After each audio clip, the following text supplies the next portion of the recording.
be meeting a body like you, because by the end of this month, we have asked all agencies to submit their budgets to us so we can start reviewing them, and then hopefully by around June, we will be ready to submit the budget to the Cabinet and the President for approval. Because as in the past years, we are targeting to submit the budget early. Traditionally, the day after the President delivers his SONA, which this year would be July 22, so that we can, as in the past also, the past 3 years, we can have the budget approved before the year ends, and therefore allow us to execute the budget early. Now, I'd like to take advantage of this opportunity to appraise you about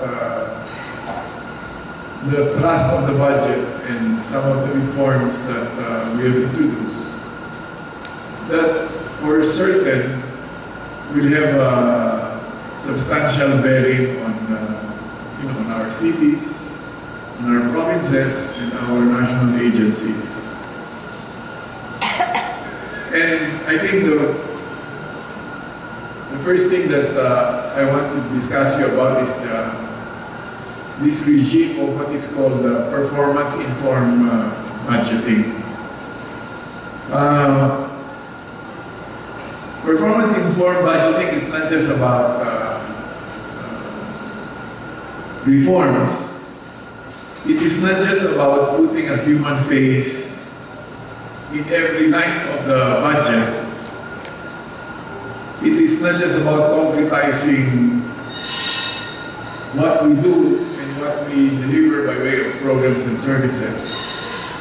I think it's all about, most important, defining before our people our values and what we want to aspire for or achieve by way of goals for our society. Defining what we as a nation consider as important. So that should reflect in the budget.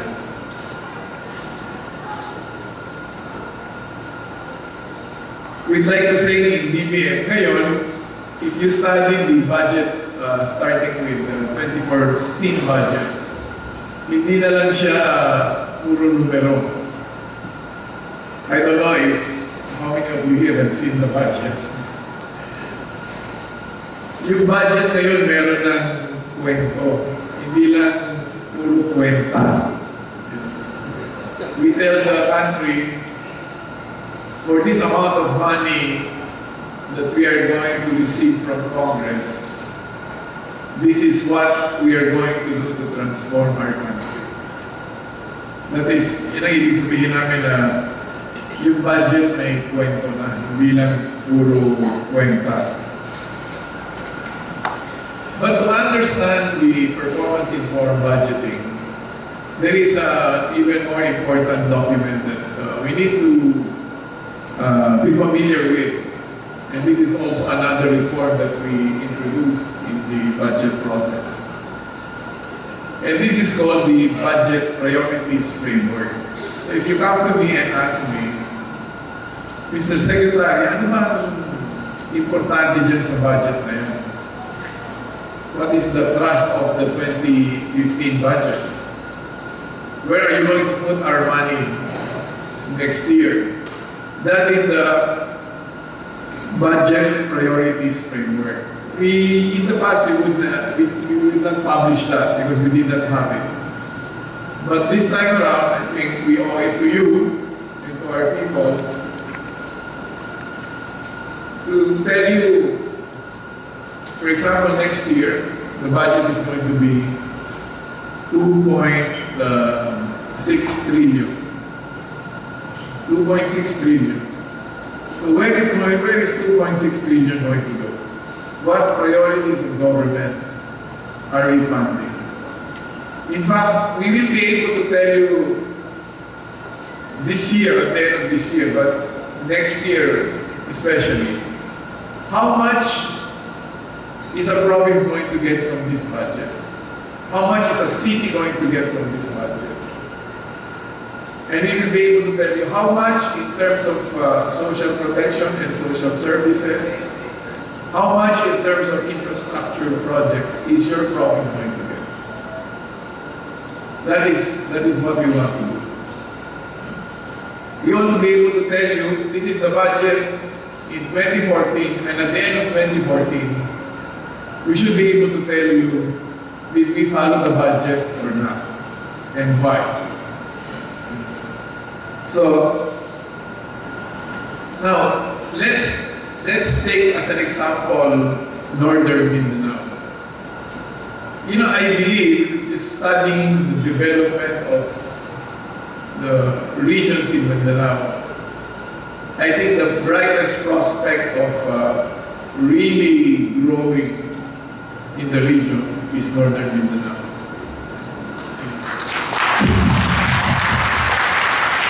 I'm not saying this because I'm here, but if you look at the possibilities for trade, especially, the presence of natural resources and the potential for intermodal transportation, you have it here. If you look at the possibilities for light manufacturing, for ecotourism, you have it here in Northern Mindanao. And with ASEAN free trade opening up in 2015, you are one of the gateways that will make it possible to pursue that free trade with our ASEAN neighbors. So, and with the opening up this airport, I can almost see 5 years from now ferries going to Osamis, to many parts of this part of the region. So it's going to be a boom region, but it will not happen automatically. The potential is there, but we have to do something.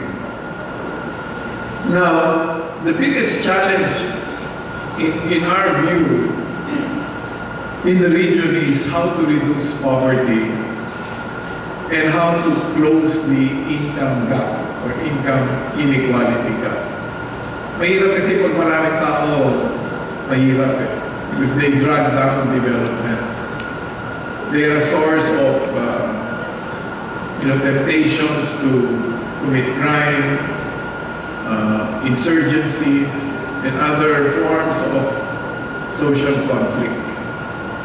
And it drains our resources because what happens is we have to continue to subsidize them. But they're not productive, and therefore they cannot contribute much.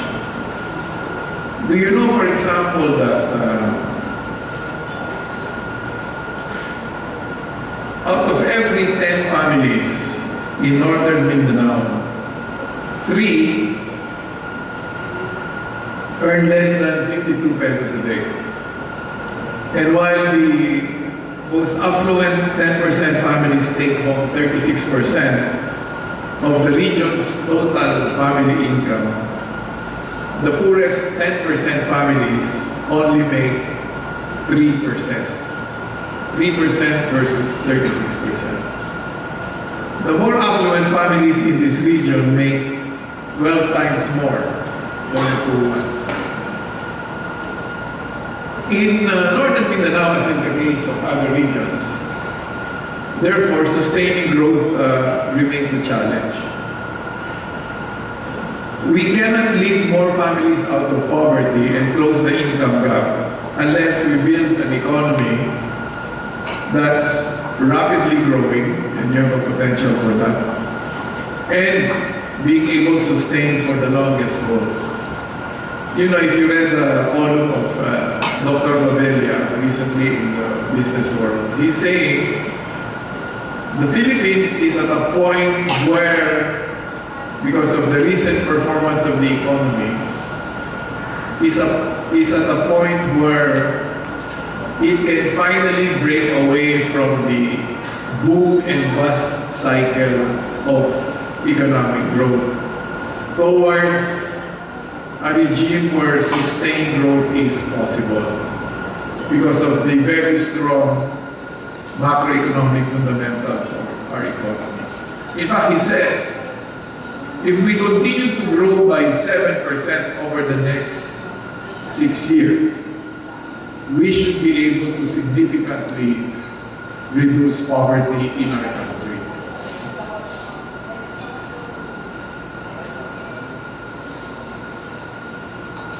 So that is, a sustained economic growth is critical for addressing the poverty in the country as well as in your region, in Northern Mindanao. As I said, we know that in Northern Mindanao, there is a lot of potential in terms of economic expansion. Particularly, its potential as an agro-industrial corridor, a logistics hub. We see it here now. A knowledge-based industry. I understand there are about 6 business process outsourcing industry in Cagayan de Oro. And Cagayan de Oro is part of what they call next wave cities, where BPO has a potential for expanding. And of course, the region has a strong potential for becoming a tourism haven. You know, this year we are targeting foreign visitors at the level of about 5.3 million foreign tourists and close to about 52 million domestic tourists. By the end of the President's term, that should go up to about 10 million foreign tourists and about 77 million domestic tourists.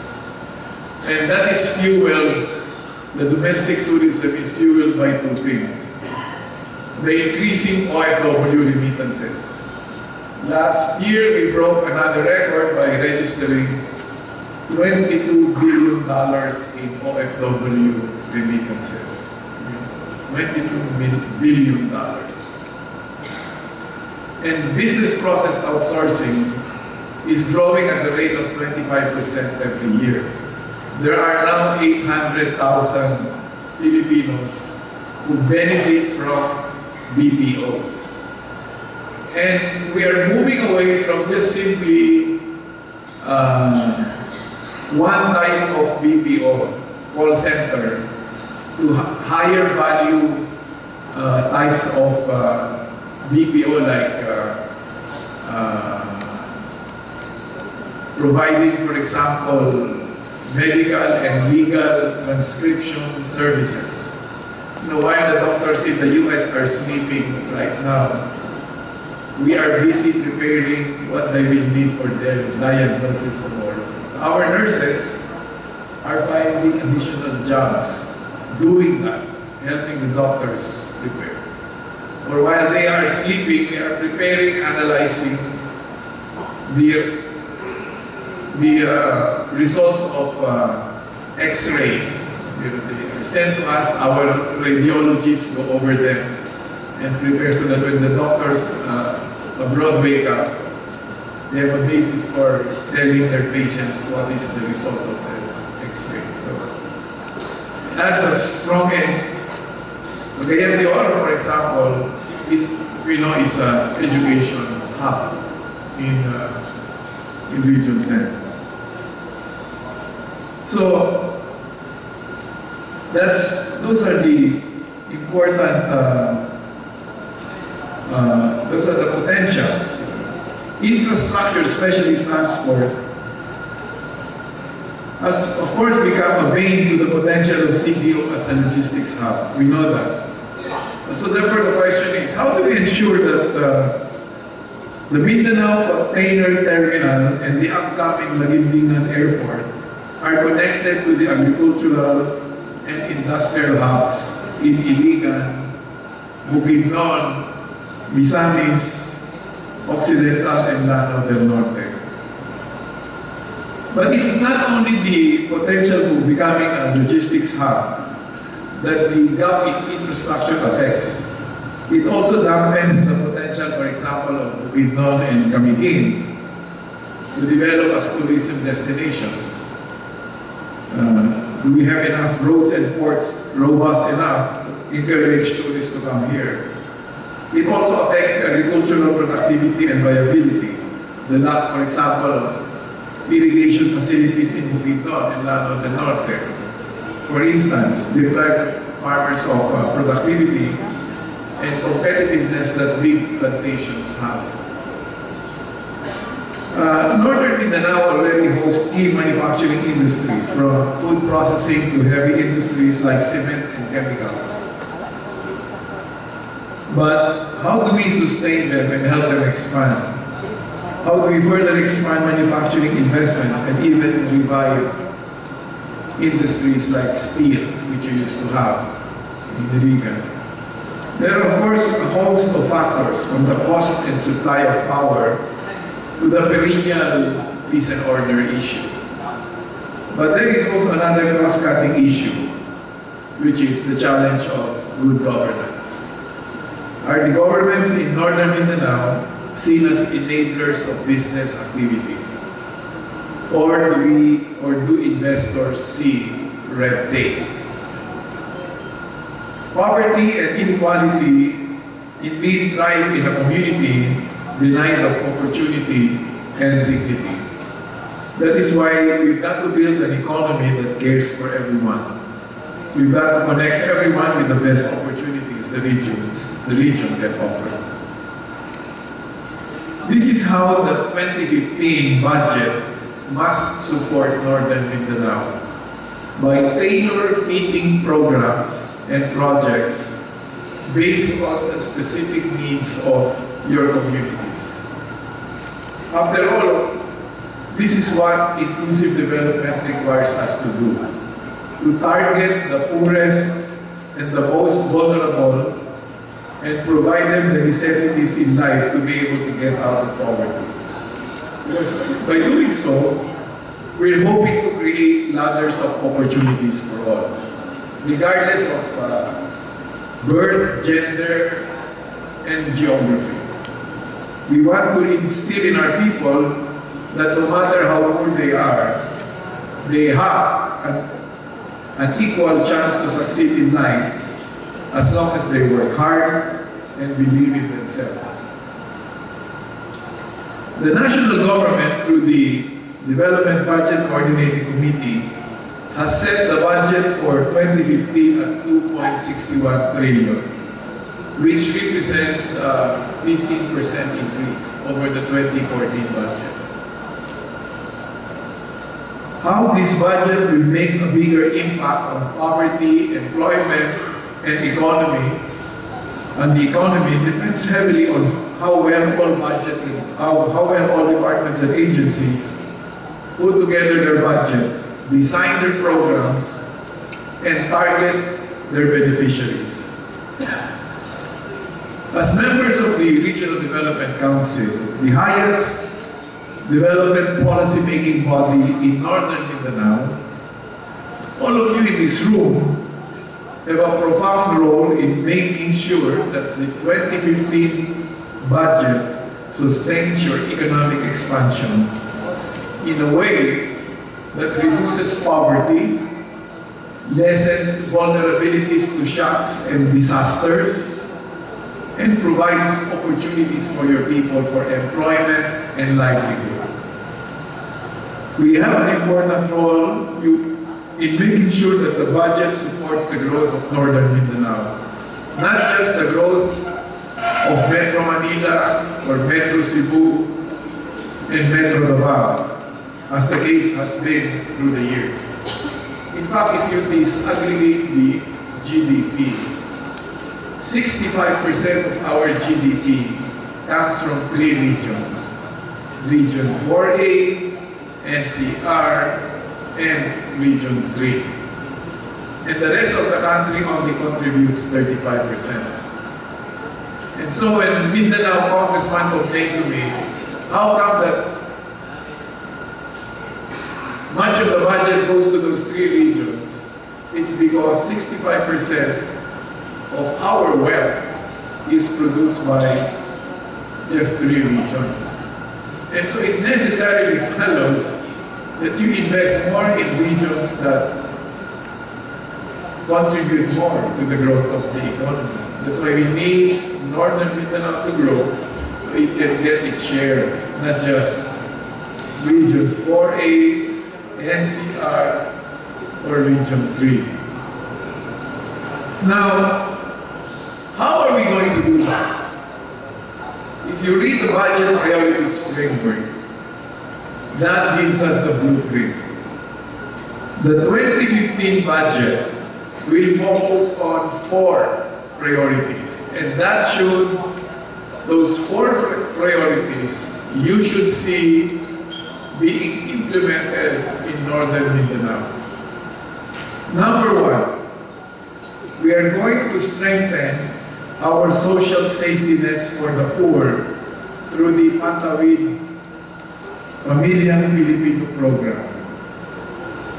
You know, this year, we are targeting to benefit 4.3 million indigent households. And in addition, we adopted a new policy that we will make sure that the children not only graduate from elementary, we will make sure that they graduate from high school. That's why we added 12 billion more. So the budget of Pantawid this year is going to be 62 billion pesos. When we started, the target was 800,000 with a 10 billion budget. Now, 4.3 million indigent households, 62 billion pesos. That can only benefit regions with high incident.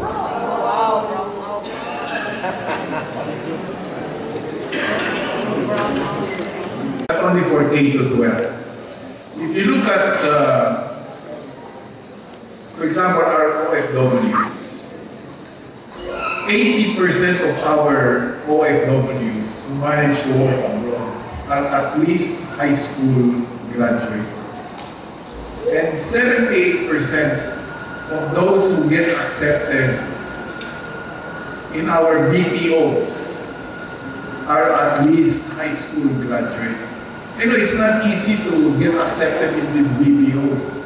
I don't know what the figure is now, but I think only about 5 out of every 100 applicants get accepted in these BPOs. And the basic reason is, of course, facility with language, math, and science. So we are going to heavily invest in Pantawid. And next year, we will cover more until we cover about 5.2 million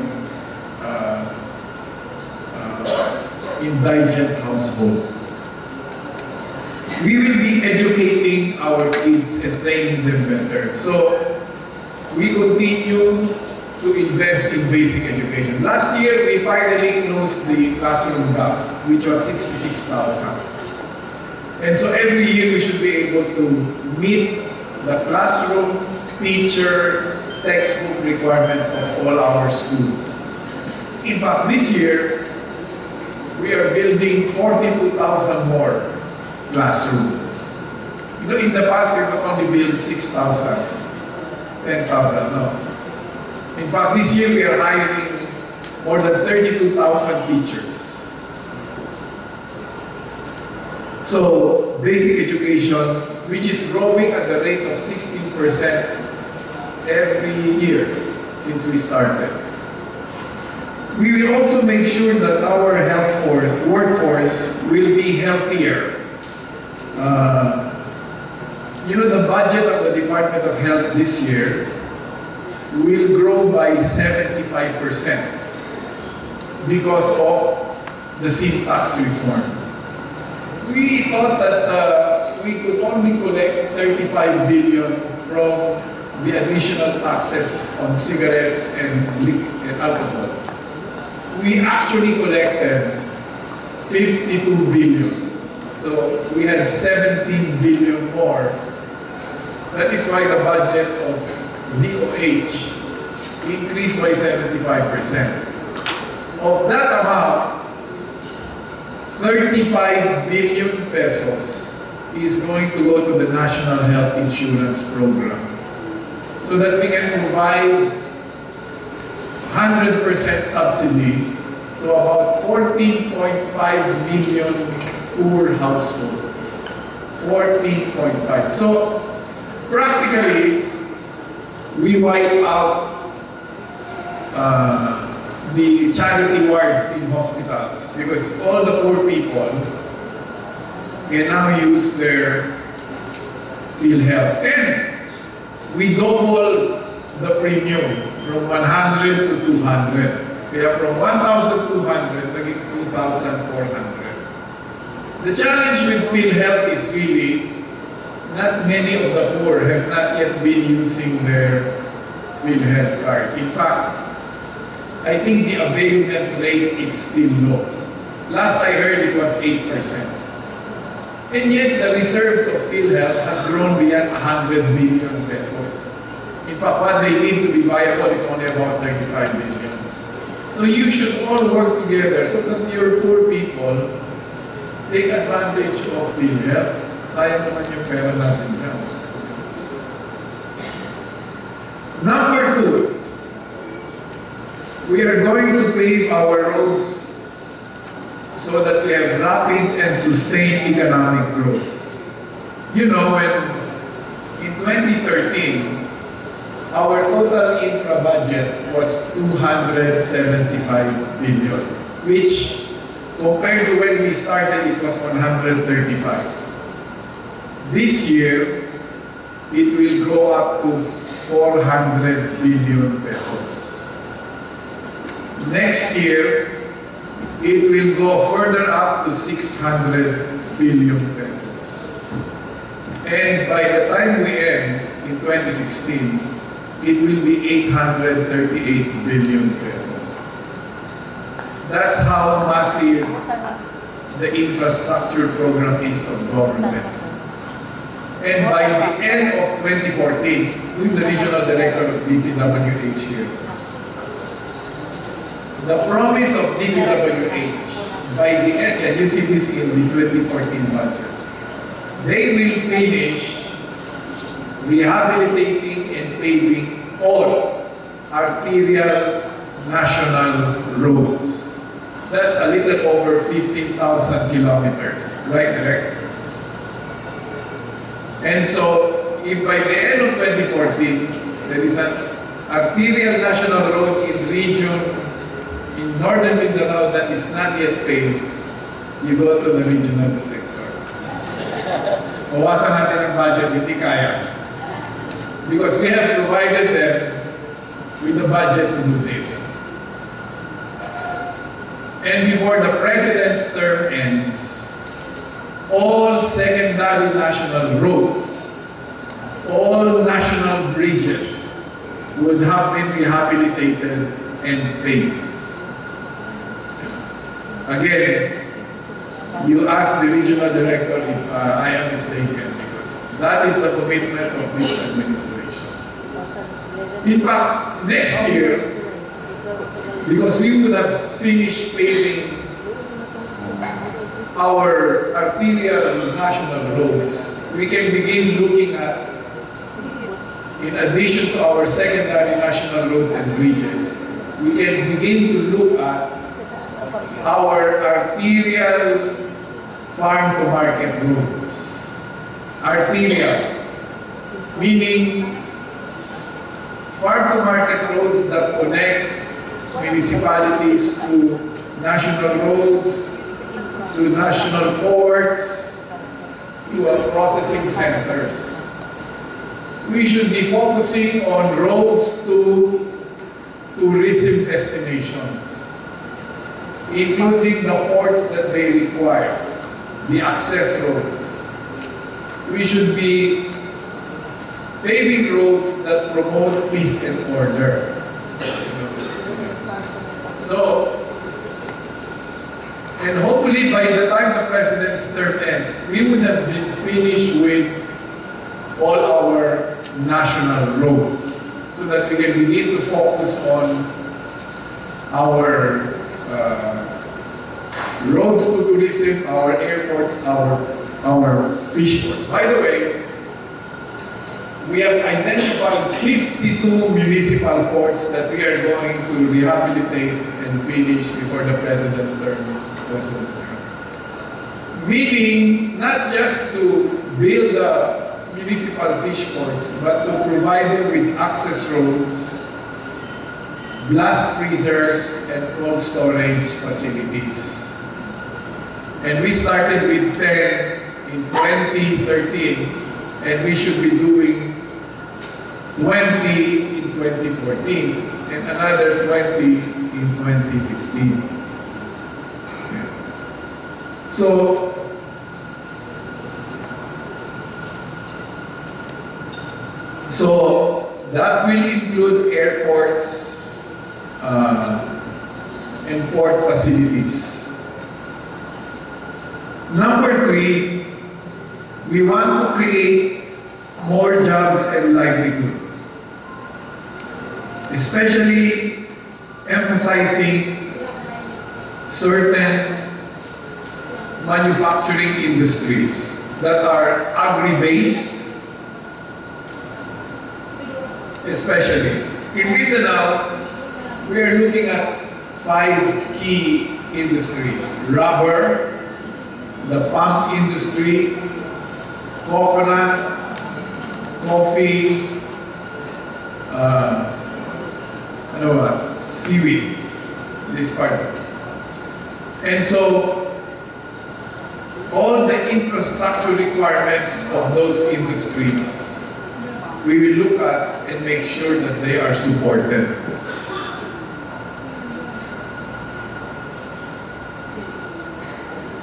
Now, hopefully through our grassroots participatory budgeting, I think the mayors are familiar with the BUB, we want to encourage local communities to tell the national government what development projects they need. Now, the number 4 priority will be to climate-proof, so to speak, our country. We're going to identify geohazard areas and continue to rehabilitate and reconstruct climate-affected areas and improve our calamity response.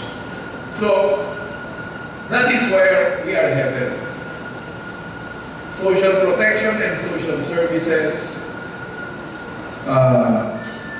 infrastructure development, jobs and livelihood in the areas of infrastructure development, agri-based industrial development, and the promotion of certain manufacturing industries. And then number 4, as they say, climate-proofing our geohazard areas.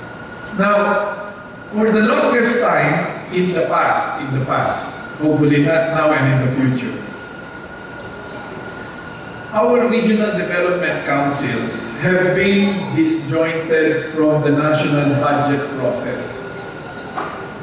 In the same way as how our regional planning has been disjointed insofar as national planning, economic planning is concerned. You know, what you do is you just submit a long list of projects and bahala na kung ano yung matulungan.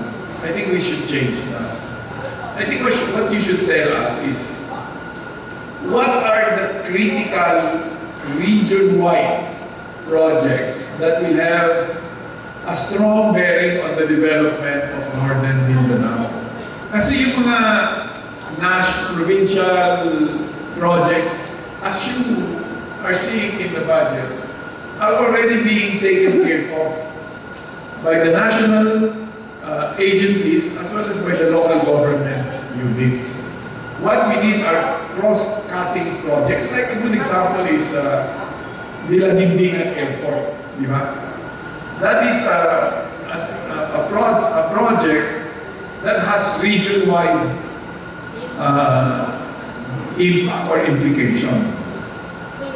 So, noon, gawa tayo ng plano that have no resource constraint. O kaya naman, hindi nakatugtog sa national priorities. You know, you have to translate those 4 items into how those 4 can in fact be implemented in your region and in your provinces and cities. Kasi doon papunta yung pera. Hindi ako pupunta yun sa iba. It will only go to those 4 areas. Now, you will notice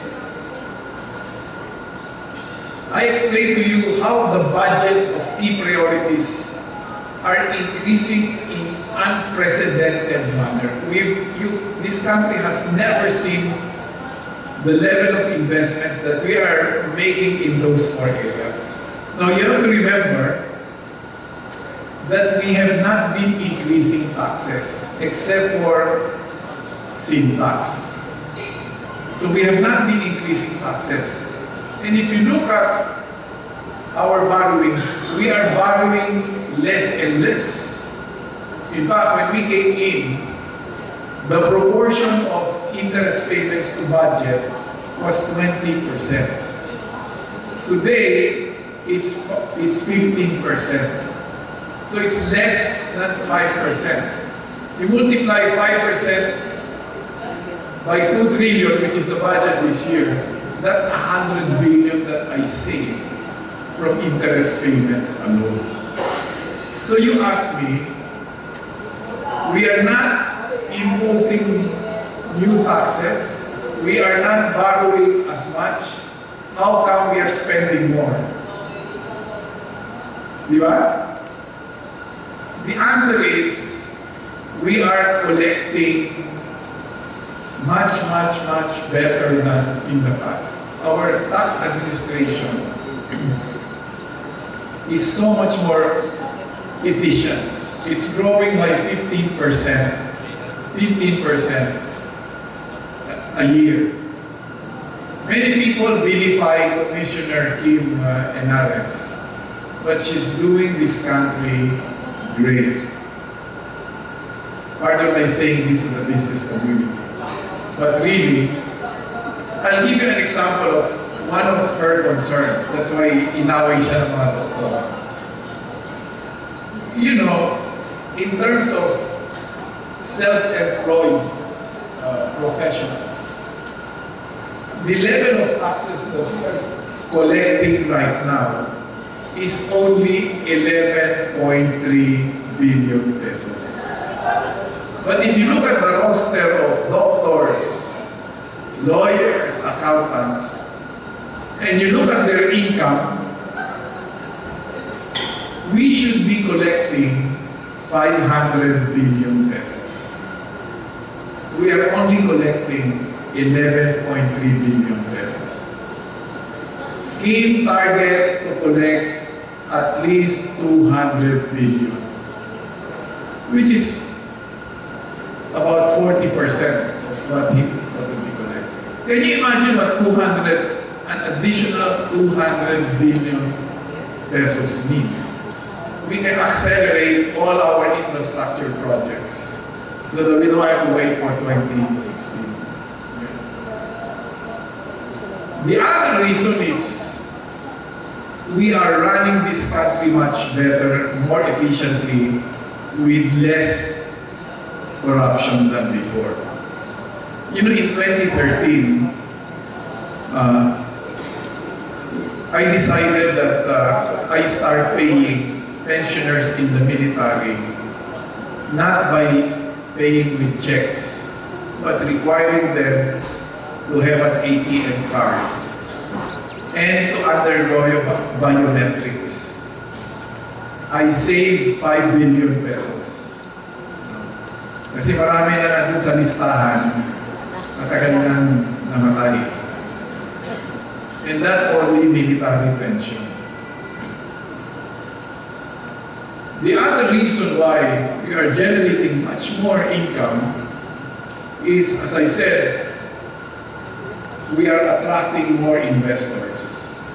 And we are paying the banks, the industries, government, because we now have an investment grade rating.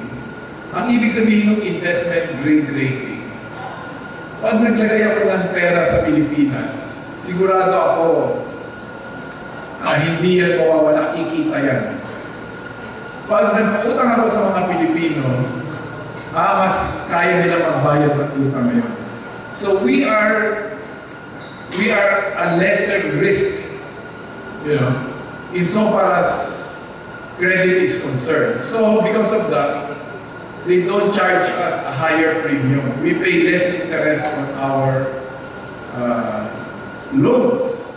Not just the Philippine government, but also the banks. They get cheaper loans which they can lend at a lesser rate. So we are spending a lot more because we are more efficient and we are collecting more. But we have not really reached our potential as a country because a lot of this growth is driven by consumption. We are a consumption. Yun na lang OFW, 22 billion, BPO. But can you imagine if we begin to be driven by productivity, by production, not just consumption? So, our great years are still to come as a country because we have to move from consumption to production. Yeah? And that means when we move into production, then we begin to export more. And there's no way that we can sustain growth unless we tap into the global markets. The other day, I was in a meeting with the shipbuilding industry, with the president. And the representatives of the shipbuilding industry told the president, "Sir, do you know that out of that $22 billion that were brought home by Filipino OFWs, $5.6 billion are brought home by Filipino seafarers. Out of 1.5 million seafarers out there in all the ships across the seas of the world, 25% of those who are there are manned by Filipinos. But do you know, Mr. President, we do not have a single training ship in this country. Wala. So, sabi nila, if we have even just 3 good training ships, 25% will grow to 50%. And 5.6 will become 10 billion, Mr. President. In no time, because Filipino seafarers are the best in the world. And I remember about 7 years ago, Secretary Rojas and I had dinner with Mr. Bill Gates, who is the richest man in the world with $76 billion in wealth. In fact, the joke is, if Mr. Gates, while he is walking, drops $100, it will not be advisable for him to pick up the $100 because he can make more just by proceeding to his business than picking up $100.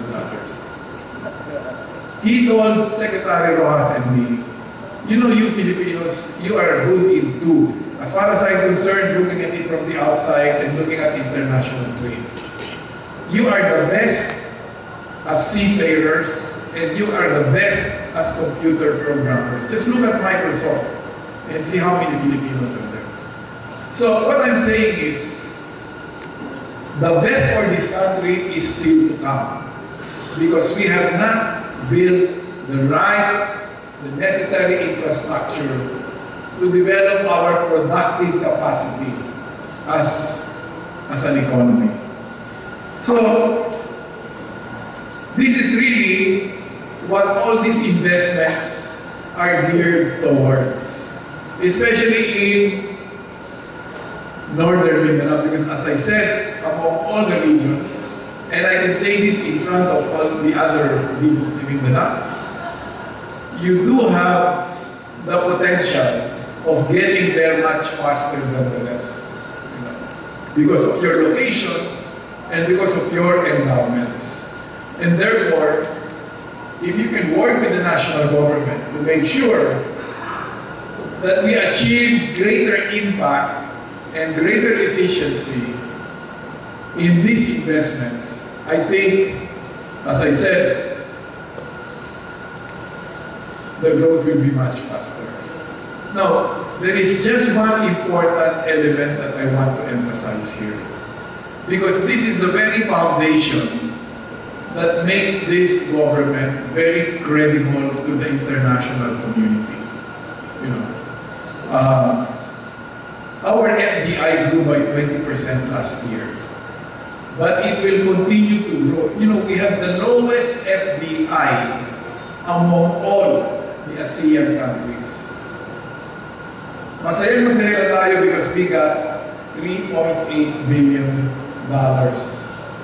in investment last year. Thailand has $19 billion. Vietnam has $15 billion. So you can see, you know, we are happy that last year we had about 4.6 million tourists, foreign. Malaysia has 23, you know, and Thailand has about 21. Despite the political instability, tourists continue to grow. So you can see, we are now the fastest growing economy in the region. In fact, in a recent survey by Citibank, we are the #1 choice of investments in the whole region. So you can see that 4.6, that 3.8, if we can double that, you can imagine how much more development can take place in this country, you know.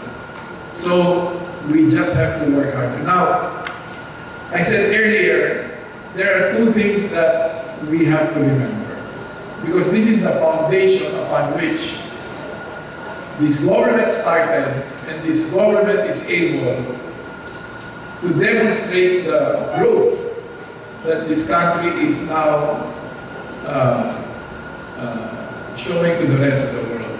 Two words: transparency and accountability. In one word, it's good governance. We have to make sure that that continues to deepen in our governance, in our economic development. Because at the end of the day, it's credibility that matters. Why do you think FDI is only bringing $3.8 billion? Because they think, erroneously, that we are still the Philippines of old. Magulo, corruption is endemic, red tape is terrible, but actually, things are changing. In the last World Competitiveness Index presentation, we are the only country that is improving by double digits every year in terms of world competitiveness. We are the only country that's improving insofar as international corruption index is concerned. every day we see in the front pages all these stories about PDAF and false corruption. On the one hand, it's depressing, but on the other hand, that's what we want the people to see. That we will expose corruption wherever we find it and end it as soon as possible. So, our credibility as a country, our ability to attract tourists, our ability to attract foreign domestic investments is hinged largely on our ability to promote greater transparency and accountability in the way we govern our country. And this is addressed especially to people in government, because that is where the challenge really is. So I do hope that as you proceed in the coming months and years, we have shown you the budget priorities, we have shown you where are we going to make investments, and that the RDCs become more dynamic to respond to the challenges that the government has presented to you, as well as the opportunities that are waiting to be done. Maraming salamat po at magandang tanghali.